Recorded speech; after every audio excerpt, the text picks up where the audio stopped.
कल आप अलीगढ़ गए थे, पीड़ित परिवार से मिले, क्या कुछ कहेंगे, क्या लगता है? देखो, अलीगढ़ में जो हुआ है,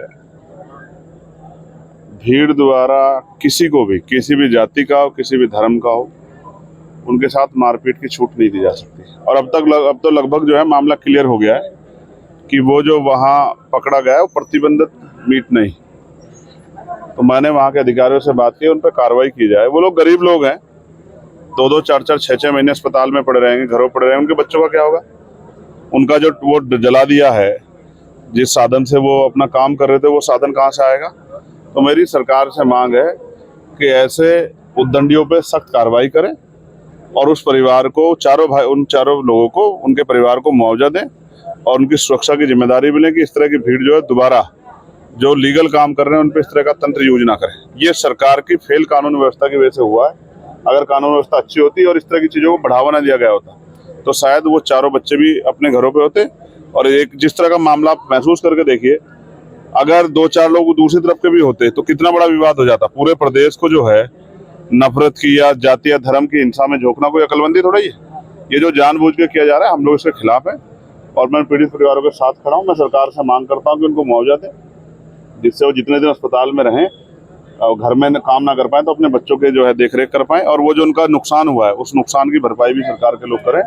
ऐसी मेरी सरकार से मांग है। यूपी में पिछले 3 दिन में 14 से ज्यादा लोगों की जान गई। 3 सगे जो है बाप बेटों की हत्या कर दी गई है।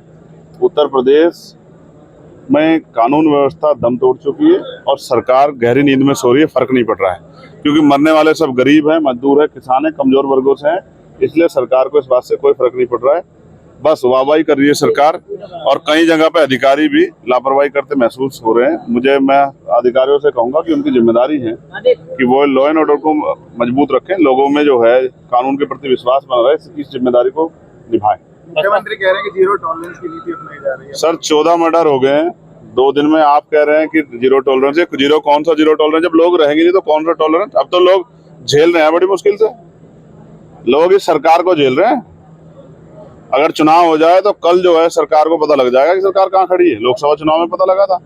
जीरो टॉलरेंस नहीं है, जीरो टॉलरेंस उनके लिए जिनका सब कुछ उजड़ रहा है। आपके द्वारा जगह जगह सम्मेलन किए जा रहे हैं, 2027 को लेकर किस तरह की रणनीति तैयार करिएगा? त्रिस्तरीय पंचायत चुनाव में बताएंगे आपको। जनता अपने बटन दबाते हुए, मोहर लगाते हुए बोल के बताएगी। जब रिजल्ट आएंगे आपको पता लगेगा कि आजाद समाज पार्टी 2022 से और अब तक लगातार तेजी से आगे बढ़ रही है। लोकसभा चुनाव में भी उन्होंने दिखाया और आने वाले त्रिस्तरीय पंचायत चुनाव में भी और विधानसभा चुनाव में आजाद समाज पार्टी अपने दम पे बहुत मजबूती से आगे बढ़ रही है। मायावती जी ने सिक्योरिटी रीजन देते हुए कहा है कि मैं बंगला खाली कर दूंगा। देखो, वो हमारी बड़ी नेता है, उन्होंने कुछ कहा है, कुछ किया है, तो कुछ बात रीजन ही रहा होगा।